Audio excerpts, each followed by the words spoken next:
지난 주일에 야외 예배를 드리면서 또 함께 공동체 여러 가지 활동과 또 게임도 하고 주님 주시는 복된 은혜로운 시간을 나누게 하신 줄로 믿습니다. 여러분, 우리 교회 안에 또 하나님의 그 나라가, 주님이 주시는 풍성한 은혜가 우리 성도들의 모임 안에 넘쳐날 수 있기를 축원합니다. 가끔 옛날 텔레비전을 보면 이런 공동체 게임을 할 때 이구동성 게임도 있지만 그것하고 비슷한 이런 게임들이 있죠. 이렇게 헤드폰으로 귀를 딱 가리고 앞사람이 자기한테 뭐라고 말하는지 말은 안 들리고 그냥 입모양만 보는 거죠. 그래서 입모양만 보고 딴 사람한테 이렇게 전달하는 그런 게임이 예전에 있었습니다. 그래서 예를 들면 이렇게 말을 하는 거예요. 제일 첫 번째 사람한테 너는 썩 괜찮은 놈이야, 이렇게 말을 해주는 거야. 너는 썩 괜찮은 놈이야, 이렇게 말하면 점점점 이게 뒤로 가면 어떻게 될까요? 나중에 가면 너는 썩을 놈이야, 이렇게 되는 거예요. 예, 정확하게 전달이 안 되는 거예요. 완전히 반대로 전달이 되는 거죠. 여러분, 우리가 예수 그리스도의 복음으로 구원받았다라고 하는 것은 여러분 어떤 사명을 받은 것일까요? 나 혼자 구원받은 것으로 끝일까요? 나만 구원받고 천국 가는 것으로 끝이란 말일까요? 그것이 아닙니다. 내가 믿고 구원받은 그 복음의 진리를, 그 말씀을 우리는 정확하게 다른 사람에게 전달해야 될 사명이 있다는 거예요. 그래서 우리의 삶을 통해, 우리의 입술을 통해서 이 복음이 또 다른 누군가에게 그대로 잘 전달해 줄 때 하나님은 그 복음의 진리를 통해서 한 영혼을 구원해 주실 것이고, 우리가 전하는 그 복음을 통해서 이 세상이 변화되도록 하는 놀라운 역사를 이루어 주신다라고 하는 것입니다. 그래서 여러분, 이 땅에 오신 예수님의 사역도 철저히 그런 하나님 나라에 초점이 맞춰져 있습니다. 이 땅 가운데 하나님 나라의 복음을 선포하고 하나님이 다스리시는 나라를 세우시는 것이 예수님의 사역의 목표였다는 거예요. 그래서 예수님이 33년의 그 공생의 생애를 시작하실 때, 3년간의 공생애를 시작하실 때에 예수님이 행하셨던 사역의 모든 일의 초점이 다 여기에 맞춰져 있는 걸 여러분 볼 수가 있습니다. 예전에 제가 마가복음을 설교할 때 그때 가르쳐 드린 것처럼 여러분, 예수님의 사역은 크게 세 가지로 요약이 될 수 있습니다. 세 가지로 이렇게 집중이 됩니다. 첫 번째는 뭔지 아십니까? 오늘 우리가 읽은 마가복음 1장에도 딱 그 세 가지가, 예수님의 사역 세 가지가 요약이 되는데, 첫 번째 사역은 여러분 한번 따라해 보십시다. 선포하는 사역. 네. 뭐라고요? 선포하는 사역. 선포 사역입니다. 그래서 오늘 우리가 읽은 본문의 14절과 15절이 뭡니까? 예수님이 하나님 나라의 복음을 선포하시는 것입니다. 또 21절에도 보면 예수님이 가버나움에 있는 회당에 들어가셔서 안식일에 유대인들에게 하나님 나라를 선포하셨어요. 설교하셨어요. 그래서 예수님의 사역은 여러분 하나님 나라의 복음을 선포하는 겁니다. 여러분, 선포는 어쩌면 좀 일방적인 측면이 있어요. 그래서 주님이 하나님 나라의 복음을, 하나님의 말씀을 대중들에게, 백성들에게 선포하시는 내용. 그게 첫 번째 사역이고, 두 번째 사역은 뭐냐면 따라해 봅시다. 가르치는 사역. 네. 예수님의 사역은 가르치시는 사역이었어요. 그래서 오늘 본문에도 우리가 18절부터인가요? 15절, 16절부터 보면 예수님께서 누구를 택하십니까? 누구를 부르십니까? 어부들을 부르셨어요. 이 어부들이 누가 됩니까? 장차 예수님의 제자들이 되는 것입니다. 예수님은 수많은 사람들에게 인기를 끄는 그런 인기 강사로만 계셨던 것이 아닙니다. 그것이 아니라 예수님은 그 수많은 무리들이 주님을 따르는 것을 기뻐하신 것보다는 소수의 제자들을 택하셔서 그들을 통해 하나님 나라의 복음을, 진리를 가르치시고, 그 제자들이 또 나아가서 또 다른 제자들을 가르치는, 이 가르치는 사역을 하셨다는 거예요. 그래서 예수님의 두 번째 사역은 여러분 가르치시는 사역이었어요. 세 번째 사역은 뭘까요? 선포하는 사역, 가르치는 사역. 세 번째는요? 치유하는 사역을 하시죠. 오늘 본문을 또 보시면 23절부터 여러분 34절까지의 긴 본문, 우리가 오늘 읽진 않았지만 34절만 한번 보실까요? 1장 34절만 보시면 어떻게 되어 있습니까? 다 같이 읽어볼까요? 예수께서 각종 병이 든 사람을 고치시며 많은 귀신을 내쫓으시되 귀신이 자기를 알므로 그 말하는 것을 허락하지 아니하시니라. 주님은 가는 동네마다 또 지금 이 질병과 여러 가지 귀신에 시달리고 있었던 당시의 사람들을 고쳐주셨어요. 치유하셨어요. 그래서 여러분 예수님의 사역은 선포하는 사역, 가르치는 사역, 치료하는 사역, 이 세 가지로 요약이 될 수가 있어요. 처음부터 예수님은 이 일을 하셨던 거예요. 그런데 여러분 그 예수님의 사역이 그러면 그 사역 하나의 목적이 있지 않습니다. 예를 들어 제자들을 가르쳐서 학교를 세우는 것이 예수님의 사역의 목표였을까요? 사람들을 치유해서 병원을 만드는 게 예수님의 목표였을까요? 여러분 예수님의 사역의 모든 목표는 뭐였을까요? 사람들을 가르치시고 선포하시고 병자들을 치유하시고 하는 그 모든 일들을 통해서 뭘 목표로 하신 걸까요? 그렇죠. 하나님의 복음을 선포하는 겁니다. 복음을 통해서 우리를 구원하시기 위한 것이었습니다. 이게 예수님의 사역의 공통적인 목표였다라고 하는 우리가 알 수가 있어요.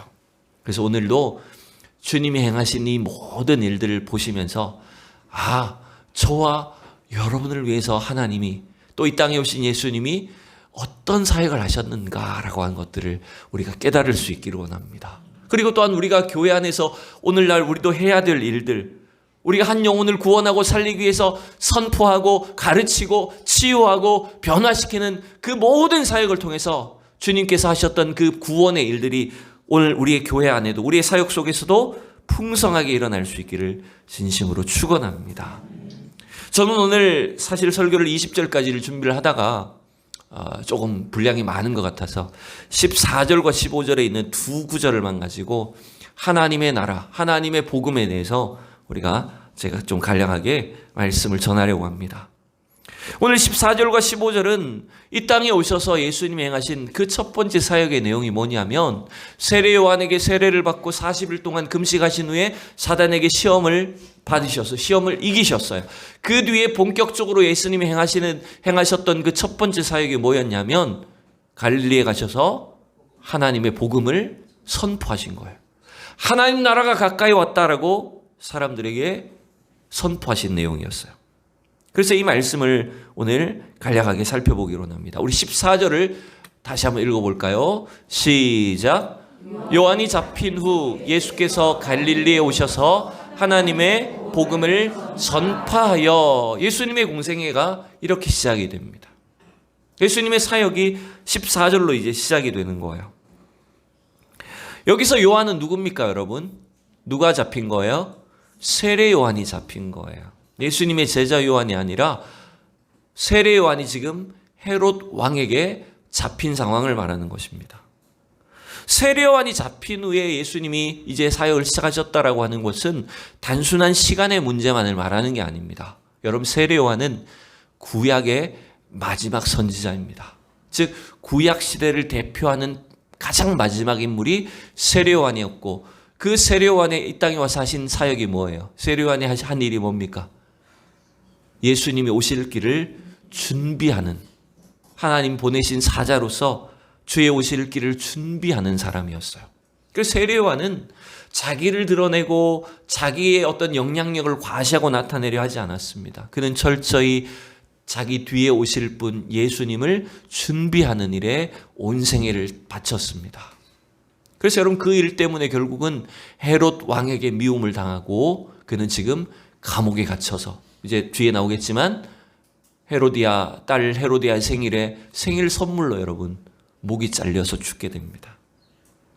그래서 여러분 세례 요한은 구약 성경의 마지막 인물이었고 그 세례 요한이 사역의 끝이 나야 이제 드디어 예수님의 시대가 도래하게 된 것입니다. 그래서 여러분 예수님의 사역은 우연히 갑자기 등장한 게 아니에요. 예수님은 철저히 구약 성경의 선지자들을 통해서 예언된 하나님의 구원 계획을 성취하기 위해서 이 땅에 오신 분이세요. 그래서 여러분 세례 요한이 잡힌 후에 예수님이 갈릴리의 사역을 시작하셨다라고 하는 것이 이와 같은 의미가 있다라는 것입니다. 또한 여러분 예수님이 14절에 보면 갈릴리에 오셔서 하나님의 복음을 전파하기 시작했다. 갈릴리에서 사역을 시작하셨다라고 이렇게 말을 합니다. 여러분 이 갈릴리는 우리가 잘 알듯이 이제 예수님의 사역의 중심지가 됩니다. 저 남쪽의 수도이자 성전이 있는 예루살렘을 사역의 중심지로 하지 아니하시고 여러분 예수님은 갈릴리에서 주로 사역을 하셨어요. 갈릴리에서 제자들을 부르셨어요. 또 예수님 자신도 갈릴리 나사렛 동네에서 자라나셨어요. 그리고 예수님이 나중에 부활하신 후에도 제자들에게 어디에서 만나자라고 하셨을까요? 갈릴리에서 만나자라고 하셨어요. 그러니까 사역의 시작부터 끝까지 예수님의 모든 사역의 이 중심지가 갈릴리였던 것을 우리가 알 수가 있습니다. 여러분 이것도 그냥 우연히 일어난 일이 아니잖아요. 예수님이 태어났던 베들레헴도 성경에 예언된 장소였던 것처럼 예수님이 사역을 구원의 복음을 선포하셨던 그 갈릴리 지역도 여러분 구약 성경에 예언된 일들 또 하나님께서 하나님의 복음을 단순히 유대인에게만 주시고자 하는 것이 아니라 모든 이방인들을 위해서 이 땅에 예수 그리스도를 보내시고 복음을 선포하게 하신 것을 알 수 있는 거예요. 여러분 그래서 이 당시에 여러분 갈릴리 하면 유대인들에게는 굉장히 멸시천대를 받는 그런 동네 중에 하나였습니다. 갈릴리를 이런 말로 부르기도 했어요. 여러분 이방의 갈릴리다 이렇게 부르기도 했어요. 분명히 갈릴리 또한 가나안 땅에 속하는데 이스라엘 땅에 속하는데 왜 갈릴리를 이방의 갈릴리다 이렇게 했을까요? 갈릴리 사람들이 다 이방인들이었단 말일까요? 아니에요. 갈릴리 사람들도 다 대부분 유대인들이었을 거예요. 근데 여러분 이 당시에 이쪽 남쪽 예루살렘 쪽 사람의 그 종교의 중심지에 있었던 사람들의 입장에서 보면 이 갈릴리는 말하자면 국경 지역입니다. 여러분 지금도 여러분 저 이스라엘하고 레바논하고 막 미사일 쏘고 로켓 쏘고 하잖아요. 그래서 이스라엘 가보면 갈릴리에서 조금만 올라가면 여러분 거기가 국경 지역입니다. 지금도 전쟁하고 있어요. 이 고대 시대에도 이 갈릴리는 이방인들과의 어떤 접촉이 잦을 수밖에 없는 동네였고 사마리아처럼 옛날 바벨론 시대 때부터 이방인들과 피가 섞인 것으로 여겨져서 정통 유대인들의 입장에서는 갈릴리 사람 하면 뭔가 좀 불결한 존재, 부정한 대상자, 이런 사람들처럼 취급이 됐다는 거예요. 그러다 보니까 여러분, 이 남쪽 정통 유대주의자들의 입장에서 보면 예수님이 그 갈릴리에서 복음을 전한다는 것 자체가 이해하기 어렸던 거예요. 또한 예수라는 사람이 나사렛 사람이다라고 하는 것도 어떻게 여겨졌습니까? 나사렛에서 무슨 선한 것이 날 수 있느냐. 그렇게 취급을 받았다라고 하는 거예요. 근데 여러분 이 땅에 오신 예수님은 어디에서 사역을 주로 하셨다고요? 갈릴리에 오셔서. 즉 이 땅에 오신 예수님의 그 복음의 목적은 철저히 어쩌면 소외되고 버려져서 구원받을 가능성이 없어 보이는 사람들을 대상으로 하나님 나라를 선포하셨던 걸 여러분 볼 수 있는 거예요. 여러분 이게 사실은 그냥 우리가 2000년 전에 있었던 그냥 사실만을 말하는 것이 아니에요. 그것이 뭐냐면 오늘 우리의 구원이 이와 같이 이루어진 것이라는 걸 여러분 기억하셔야 됩니다.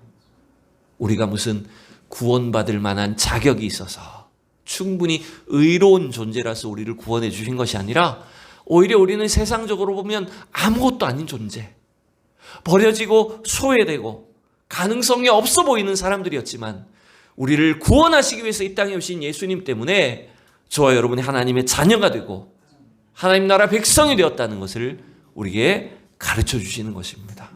여러분 그 은혜를 이 말씀을 통해서 다시 한번 깨닫는 우리 모두가 될 수 있기를 축원합니다. 그래서 예수님은 그 갈릴리 지방에 오셔서 하나님의 복음을 선포하셨습니다. 여러분 이 복음이라고 하는 단어는 우리는 지금 너무 익숙한 말이죠. 이 복음이란 단어는 그러나 지금 2000년 전 이 유대 사회에서 로마 제국 치하에서 복음이란 말은 사실은 하나님의 복음이란 말은 약간 어색한 개념입니다. 여러분 우리가 지난 시간에 마가복음이 어느 누구를 대상으로 쓰여졌다고 제가 가르쳐 드렸습니까? 저는 이제 표가 있었잖아요. 마태복음은 주로 유대인들을 대상으로, 누가복음은 주로 헬라인들을 대상으로, 요한복음은 그리스도인들을 대상으로, 그러면 마가복음은 누구를? 로마인들을 대상으로 쓰여진 거예요. 즉 로마 사람들의 입장에서 보면요, 복음이라는 말을 들을 때 마가가 기록한 이 복음이란 말을 들을 때 로마인들은 뭘 생각하는 줄 아세요? 그들이 생각하는 복음은 뭐냐면 황제가 전하는 소식이 복음인 거예요. 로마 제국 치하에 있는 백성들에게는, 로마인들에게는 황제가 전하는 소식이 그들에게 복음인 거예요. 그게 무슨 말이냐면 황제가 전하는 소식은 주로 어떤 걸까요? 아, 국민 여러분, 우리 군대가 저 아테네하고 전쟁에 나갔다가 승리하였습니다. 그럼 이게 무슨 소식일까요? 복음인 거예요. 우리가 저 팔레스타인 땅 저 반란군들을 진압하고 저들을 사로잡았습니다. 그리고 그 사람들의 많은 전리품을 빼앗아 왔습니다. 이걸 발표하는 거예요. 그러면 그게 로마 사람들에게 뭐가 되는 거예요? 복음인 거예요, 여러분. 이해가 되시죠? 그러니까 이 복음이라는 단어가 로마인들에게 있어서는 황제가 전하는 메시지, 황제의 명령, 그게 그들에게는 복음이라는 말이에요. 근데 예수님은 굳이 오늘 이 공생애를 시작하시면서 뭘 전파하셨다고요? 하나님의 복음을 전파하였다, 이렇게 말하고 있습니다. 그럼 이건 뭘 의도한 것일까요? 로마인들에게 그들이 생각하는 복음인 황제가 전하는 복음이 복음이 아니라 이 땅에 오신 예수님께서 전하신 참된 복음이 누구의 것이라고요? 하나님의 복음이라고요. 로마인들에게는 황제의 소식이, 황제의 명령이 그들에게는 복음이 되지만 여러분, 식민지 국가에 있는 사람들에게는 황제의 명령이 뭐가 됩니까? 그게 복음이 될까요? 복음이 아니잖아요. 식민지 사람들에게는 황제의 명령은 그건 너무나 두려운 소식입니다. 그러나 여러분, 하나님의 복음은 나라나 인종이나 혈통을 따지지 않고 모든 죄악 가운데 있는 백성들에게 그들을 구원해 주시겠다고 하는 참된 복음이었다는 거예요. 여러분, 그래서 예수님은 하나님의 복음을 선포하셨던 거예요. 그래서 여러분, 이 마가복음은 예수님이 하나님의 복음을 전파하셨다라고 하는 이 말씀을 통해서 세상이 전하는 복음이 아니다라고 하는 걸 구별하는 겁니다. 로마 황제의 복음이 복음이 아니라 하나님의 복음이야말로 진짜 유일하고 완전한 복음이다라고 하는 것을 선포하고 있는 것입니다. 여러분, 어쩌면 이것은 우리 시대의 사람들에게도 마찬가지입니다. 우리는 자칫 이 세상의 소식을 복음이라고 여기고 살아갑니다.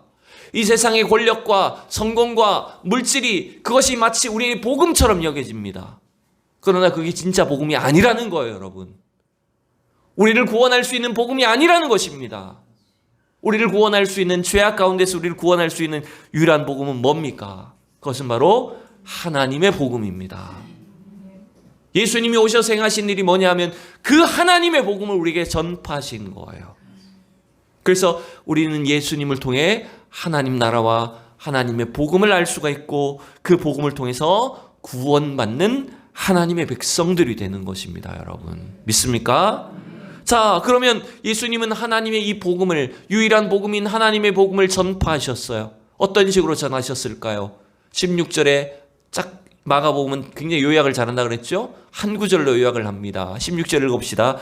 15절 시작. 이르시되 때가 찼고 하나님 나라가 가까이 왔으니 회개하고 복음을 믿으라 하시더라. 아멘. 여러분, 예수님의 선포는 뭘로부터 출발합니까? 때가 찼고 라고 시작합니다. 여러분, 이 때가 찼다는 것은 뭘 말할까요? 바로 하나님이 약속하신 일, 하나님의 구원의 언약이 드디어 성취될 때가 왔다라는 거예요. 그래서 하나님 나라가 가까이 왔다. 하나님 나라가 우리 곁에 이르렀다. 그러니 그 나라에 가기 위해서 어떻게 하라고요? 회개하고 복음을 믿으라. 하나님의 복음을 믿으라라고 주님은 선포하신 것입니다. 여러분, 이 땅에 오신 예수님이 하나님의 복음을 전하신 것은 하나님 나라를 세우기 위한 것이었습니다. 앞서서도 말씀드렸듯이 이 당시 세계는 누가 지배하고 있습니까? 로마가 지배하고 있습니다. 로마의 황제가 신이 되어서 세상을 다스리는 그 나라 가운데 여러분 살고 있었던 거예요. 그런데 여러분, 하나님이 이루시는 구원은 여러분 이런 것이라는 거예요. 로마 황제의 통치가 있어야만 그들은 마치 로마의 시민이 되는 것처럼 생각했지만 예수님이 이 땅에 오셔서 선포하시는 복음의 내용은 뭡니까? 우리가 어느 곳에 살든지 우리의 신분이 국적이 무엇이든지 간에 주님이 우리를 다스리시기만 하면 우리가 어떤 존재가 되어버립니까? 우리가 하나님의 백성이 되고 이곳이 하나님의 나라가 되어버린다는 거예요. 예수님의 복음이 이런 겁니다. 그 당시의 정치와 권력과 법률의 그 제한을 뛰어넘어서 예수님의 십자가의 그 사역을 통해서 우리 가운데 이루어진 하나님의 복음을 믿기만 하면 여러분 우리가 하나님의 백성이 되고 우리가 하나님 나라의 사람들이 되어버린다는 거예요.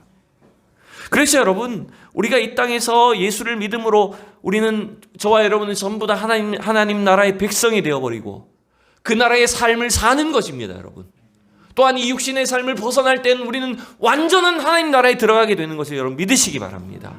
여러분 그런데 이 말씀이 이 복음이 예수님이 그냥 우연히 만들어낸 말씀입니까? 예수님이 갑자기 발병하고 고안해낸 말씀입니까? 아니에요. 여러분 이 하나님 나라는 하나님 나라의 복음은 구약의 선지자들이 수천 년 동안 계속해서 선포했던 말씀이에요. 하나님의 그 구원의 언약의 비밀을 계속해서 들려주시면서 선지자들을 통해서 하나님 나라가 가까이 오고 있다는 것을 계속해서 말씀하셨던 거예요. 하나 예를 들 찾아볼게요. 여러분 다니엘서 2장에 보면 이런 말씀이 나옵니다. 다니엘서 2장 44절 우리 한 목소리로 읽어보겠습니다. 이 여러 왕들의 시대에 하늘의 하나님이 한 나라를 세우시리니 이것은 영원히 망하지도 아니할 것이요 그 국권이 다른 백성에게로 돌아가지도 아니할 것이요 도리어 이 모든 나라를 쳐서 멸망시키고 영원히 설 것이라. 아멘. 여러분 이 다니엘서 2장의 사건이 어떤 내용인지 혹시 기억나시나요? 다니엘과 세 친구가 바벨론의 포로로 끌려가가지고 그들은 왕이 주는 음식을 거절하고 뜻을 세워서 채식만 먹기로 했었어요. 그래서 하나님 그들을 도와주셔서 그 이방 나라에서도 하나님 다니엘과 그의 친구들에게 놀라운 지혜를 주셨죠. 그래서 왕의 신하가 되고 왕의 총리가 되어서 이제는 그 바벨론 땅에서 하나님 나라를 세워가게 하시는데 여러분이 다니엘서 2장의 사건은 어떤 내용이 있었을까요? 느부갓네살 왕이 어느 날 밤에 꿈을 꿨는데 한 신상의 꿈을 꿨습니다. 그죠? 대충 기억나시죠? 정확하지 않더라도 머리는 뭐 금으로 돼 있고 가슴은 은으로 돼 있고 배는 철로 돼 있고 넓적다리는 뭐 돌로 돼 있고 뭐 다리는 흙으로 돼 있고 뭐 이런 식의 꿈이 있었던 거예요. 근데 갑자기 여러분 큰 돌이 날아와서 어떻게 돼 버립니까? 그 신상을 깨부셔 버리는 그런 꿈이었어요. 그 느부갓네살 왕은 자기 꿈이 뭔지도 얘기해 주지 않고 그 꿈 해몽하는 사람들에게 그 꿈을 맞추라고 하고 꿈을 해석하게 합니다. 못하면 다 죽이겠다고 했습니다. 그때 여러분 다니엘에게 하나님 지혜를 주셔서 그 느부갓네살 왕의 꿈을 맞출 뿐만 아니라 그 꿈이 무엇인지도 해석하게 하셨어요. 그래서 그 신상에 있었던 그 각 부분들은 뭐였냐면 그 바벨론 뒤에 일어날 나라들을 상징하는 것들이었습니다. 근데 여러분 그 말씀의 제일 마지막에 다니엘서 2장의 제일 끝부분에 보니까 하나님께서 다니엘에게 이런 지혜를 주신 거예요. 어떤 말이냐면 이 여러 왕들의 시대에 하늘의 하나님이 한 나라를 세울 것이다. 여러분 금, 은, 동, 철 여러분 이건 전부 다 바벨론 이후 뭡니까? 페르시아나 또 그리스 제국이나 로마 제국이나 이런 이후에 나타날 그런 강력한 그 제국들 왕권을 상징하는 것들이었습니다. 이 나라에 이 여러 제국들, 이 여러 왕들의 시대가 있겠지만은 그 뒤에 하나님이 뭘 세우시겠다고요? 한 나라를 세우시겠다. 여러 왕들의 시대라는 것은 왕이 다 달라요. 통치자가 다 다르단 말이에요. 그러나 하나님이 세우신 나라는 어떤 나라예요? 한 나라예요. 그것은 하나님의 나라예요. 하나님이 왕 되시는 나라예요. 그 나라는 또한 영원히 망하지 아니할 나라예요. 여러분 이 나라를 이미 다니엘을 통해서 이미 예언해 주셨던 말씀인 거예요. 그래서 이 땅에 오신 예수님이 하나님의 복음을 선포하시고 하나님 나라를 말씀해 주셨던 것. 그게 바로 다니엘을 통해서 세워질 영원한 하나님 나라에 대한 약속이었던 거예요. 드디어 그 약속이 성취되었다는 것입니다, 여러분. 그러니 여러분 우리가 예수님을 통해서 하나님 나라의 백성이 되었다는 것이 얼마나 여러분 놀라운 은혜, 우리의 구원이 얼마나 놀라운 것인가를 여러분 기억하셔야 된다는 거예요. 특별히 여러분 오늘 이 본문은 예수님이 하신 말씀은 하나님이 세우시는 이 영원한 나라의 도래와 회복은 뭘 통해서 이루어질까요, 여러분? 다시 15절을 보면 하나님 나라가 가까이 왔으니 어떻게 하라고요? 회개하고 복음을 믿으라 하시더라 그랬어요. 여러분, 이 하나님 나라의 회복은, 하나님 나라의 성취는 주님이 일방적으로 하시지만 우리 편의 입장에서는 뭘 해야 된다고요? 회개해야 된다고요. 하나님 나라의 도래와 회복은 회개를 통해서 이루어진다는 거예요. 여러분, 회개를 물론 우리 인간 편의 의지적인 행동과 노력이 필요한 것으로 우리는 압니다. 그러나 진정한 회개의 의미는 뭔지 압니까? 회개는 성령님이 우리 안에 역사하셔야 되는 거예요. 성령님이 우리를 주도하셔서 회개의 영이 임할 때 우리의 모든 죄를 사해 주시는 그 놀라운 역사가 이루어지는 거예요. 그래서 여러분, 회개는 단순한 후회가 아니잖아요. 내가 옛날에 했던 일을 후회하고 자책하는 것으로 그치는 것이 회개가 아닙니다. 진정한 회개는 성령님이 우리 안에 거하셔서 우리의 모든 죄를 다 드러나게 하시고 그 죄를 주님 앞에 철저히 자백함으로 인하여서 우리가 다시는 그 옛날로는 돌아갈 수 없도록 만들어 버리시는 거예요. 여러분, 이게 회개의 은혜와 능력인 것입니다. 우리가 앞서 봤듯이 요한이 사람들에게 세례를 베풀 때 그 세례를 어떤 세례라고 했는지 기억나시나요? 사람들에게 와서 뭘 받으라고요? 회개의 세례를 받으라고 했었어요. 근데 예수님은 또 여기서 왜 회개하라고 말할까요? 여러분, 물론 요한의 세례도 사람들을 회개에 이르도록 하는 회개의 표시로서 내리는 물세례였습니다. 그러나 여러분, 그 물세례라고 하는 외적 표시로만 회개가 이루어졌다라고는 볼 수가 없다는 거예요. 즉, 예수 그리스도를 통해서 우리가 주님을 믿을 때 성령의 임재를 통해서 온전한 회개가 이루어지게 되고, 그래서 그 복음을 우리가 믿고 영접하게 될 때 어떤 역사가 일어날까요? 저와 여러분 안에 하나님 나라가 임하는 것입니다. 하나님 나라가 우리 안에 성취되는 거예요. 그래서 여러분, 주님이 이 땅에 오셔서 하신 이 회개와 이 복음의 선포가, 그리고 하나님 나라와 하나님의 복음을 선포하신 일이 우리의 구원에 있어서, 우리의 이 구원 사역에 있어서 너무나 필수적인 일이었다라고 하는 것을 우리가 알 수가 있다라고 하는 것입니다. 여러분, 우리가 다시 한번 확신하기를 원합니다. 저와 여러분이 예수 그리스도를 믿고 그 주님의 복음을 영접함으로 인해서 우리 안에 하나님 나라가 이루어지게 된 거예요. 제가 오늘 말씀을 두 가지로 교훈을 함께 살펴보고 결론을 내리기를 원합니다. 첫 번째는 여러분, 우리는 이미 이루어진 하나님 나라의 백성으로 사셔야 된다는 것입니다. 예수님이 이 땅에 오셔서 복음을 선포하신 것은 이 땅에 하나님 나라를 이루신 것입니다, 여러분. 그 주님이 이루신 나라에 들어가기 위하여 우리는 회개하고 주님의 복음을 믿기만 하면 우리 안에 하나님 나라가 이루어지게 된다는 거예요. 여러분, 우리가 예수 믿고 구원받는 것 자체가 뭘까요? 그냥 내 마음대로 살다가 나중에 난 천국 들어가면 된다. 여러분, 이게 구원입니까? 아닙니다. 우리는 이 땅에 있는 동안, 이곳에 사는 동안 이미 우리는 하나님 나라의 백성이 된 거예요. 우리의 신분이 변화된 거예요. 여러분, 그래서 이 하나님 나라를 너무 막연한 것이라거나 멀리 있는 것으로 생각하시면 안 됩니다. 이미 하나님 나라는 우리 안에 이루어진 거예요. 주님도 그래서 뭐라고 말씀하셨습니까? 하나님 나라가 여기 있다, 저기 있다라고 할 수 없다 그랬잖아요. 하나님 나라는 어디 있다고요? 너희 안에 있느니라. 우리 마음 속에, 혹은 우리 공동체 속에, 우리 가정 안에, 우리 교회 안에 하나님 나라가 임하게 하신다는 거예요. 이미 임한 하나님 나라를 우리는 살아야 된다는 것입니다, 여러분. 그래서 여러분, 우리 성도들은 이 땅에 사는 동안 신앙생활하며 산다는 것은 뭐냐면 우리가 어디에 가 있든 어떤 상황에 처해 있든지 간에 그곳이 하나님 나라라는 것을 기억하고 사셔야 되는 거예요. 우리가 하나님 백성이니까 우리가 가는 곳이 하나님 나라가 돼버리는 거예요, 여러분. 그 단적인 예가 바로 우리가 앞에 봤던 다니엘이 아닙니까? 다니엘과 세 친구가 어떻게 했어요? 그들은 나라를 잃어버렸어요, 여러분. 나라를 빼앗기고 포로가 되어서 외국에 잡혀갔던 것 아닙니까? 그러나 그 다니엘과 세 친구들은 그들이 있는 곳이 바벨론이라고 할지라도 포로의 신분이라고 할지라도 자신들은 누구라고요? 우리는 분명히 하나님의 백성이다.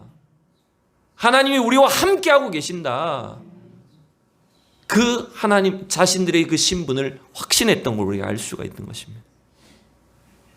여러분, 그래서 우리가 이 땅에서 하나님 나라의 백성으로 사는 것은요, 단순히 무슨 부자 되고 돈 잘 벌고 성공하는 이야기가 아닙니다. 오히려 반대일 수 있어요.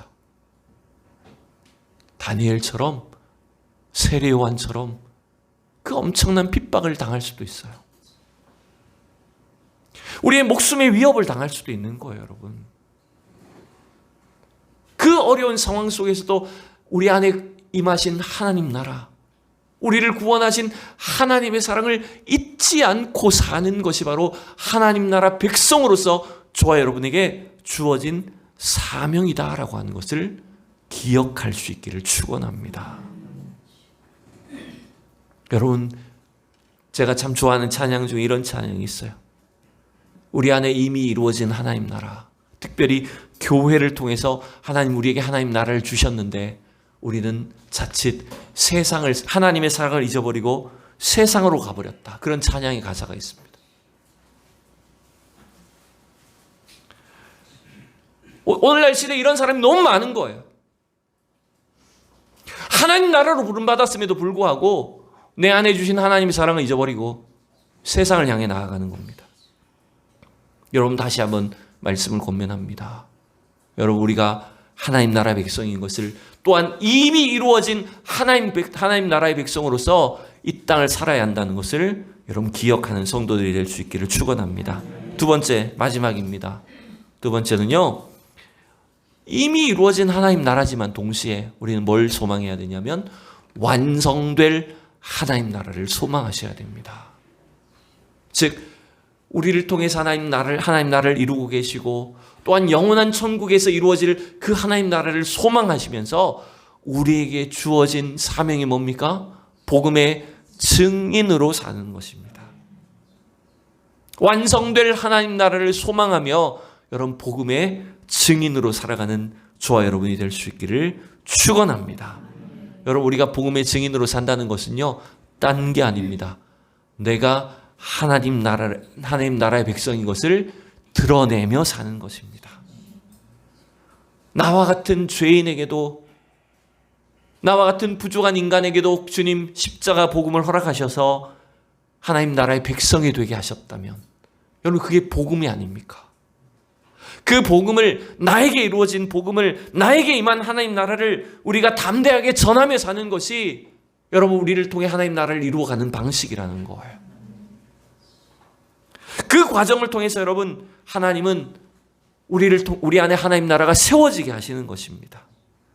따라서 여러분, 우리 성도들은 우리가 참 부족하고 연약할지라도 여러분 담대하게 복음을 전할 수 있기를 원합니다. 또한 하나님 나라가 이루어질 것을 믿고 선포하시기 바랍니다. 여러분, 이런 생각을 할 때가 있어요. 우리가 살다 보면 우리 주변에 있는 만나는 사람들 중에 저 사람은 절대로 예수 안 믿을 것 같아, 저 사람은 절대로 구원 못 받을 것 같아, 이런 사람이 있을 수도 있어요. 그 주변에 그런 사람들이 있을 수 있단 말이에요.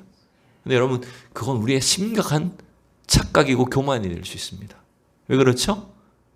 하나님의 나라는, 아까 그랬잖아요, 갈릴리와 같은 동네, 어떤 동네입니까? 거기는 아예 구원받을 가능성이 없어 보였던 거예요. 아주 하나님으로부터 멀어져 있는 변방이고 소외된 사람들이었어요. 근데 오히려 그곳에 주님은 복음을 선포하셨어요. 가능성이 없어 보이는 사람들을 구원하신 거예요.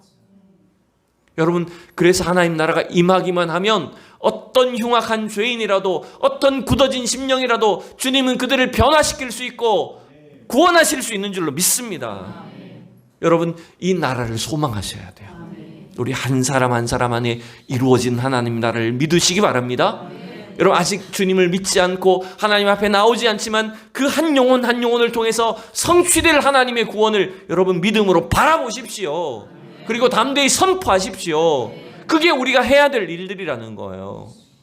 이제 한 달여가 지나가면 추수감사주일이 됩니다. 우리 교회는 추수감사절에 작년에도 그랬고 이제 한 영혼을 우리가 작정하고 기도하여 주님 앞에 전도합니다. 이번 주일에 이제 작정주일을 해야 됩니다. 여러분에게 어떤 전도의 대상자가 있습니까? 여러분들이 기도하시는 한 영혼은 누구입니까? 여러분 최근에 전도해 본 사람은 누구입니까? 누구에게 여러분 하나님 나라를 선포하려고 하십니까? 어쩌면 그냥 내 안에 이루어진 하나님 나라로 그저 만족하고 사시겠습니까? 그건 여러분 우리가 하나님 나라를 믿는 것이 아닙니다. 우리가 하나님 나라의 백성으로 살고 하나님 나라를 믿는다는 것은 우리 한 사람 한 사람을 통해서 또 다른 누군가가 변화되는 하나님 나라로 변화될 것을 믿는 것을 말하는 거예요. 그래서 여러분 소망을 품으셔야 돼요. 담대하게 복음을 전하셔야 돼요. 저는 교회 주변에 많은 주민 이웃분들을 잘 알지는 못하지만 가끔씩 만나는 분들을 인사하고 대화하면서 제가 전도해야 될 작정자들로 삼고 있습니다. 그저께도 이 주변에 사시는 어르신 자주 뵈면서 제가 이렇게 음료수도 갖다 드리고 인사도 하고 하는데 옛날에 천주교를 다니셨대요. 젊을 때. 천주교를 다니다가 우리 동네로 오면서는 아예 교회를 안 다니고 있대요. 성당에 가지 않는데요. 그래서 제가 이렇게 짧지만 대화를 나누면서 정말 하나님 계신 걸 믿어야 된다라고. 예. 부담 갖지 마시고 우리 교회 오셔서 같이 신앙생활 하자고. 이렇게 복음을 전했어요. 계속 이제 전해야 돼요, 여러분. 여러분, 우리가 하나님 나라를 이루며 산다는 것은 우리가 복음의 증인으로 여러분 담대하게 굳어진 심령 가운데 하나님을 알지 못하는 백성들 가운데 또 직장과 일터 가운데 그곳을 하나님 나라로 만드는 사명을 주님이 주셨다는 걸 여러분 믿으시기 바랍니다. 그래서 오늘 다시 한번 주님이 이 땅에 오셔서 하나님의 복음을 선포하시고 하나님 나라를 선포하신 것, 그 일을 통해 우리가 구원받았다는 사실을 기억하고 지금도 그 일에 우리를 부르신 것에 반응하여 하나님 앞에 순종함으로 영광을 올려드릴 수 있는 우리 모두가 될 수 있기를 축원합니다.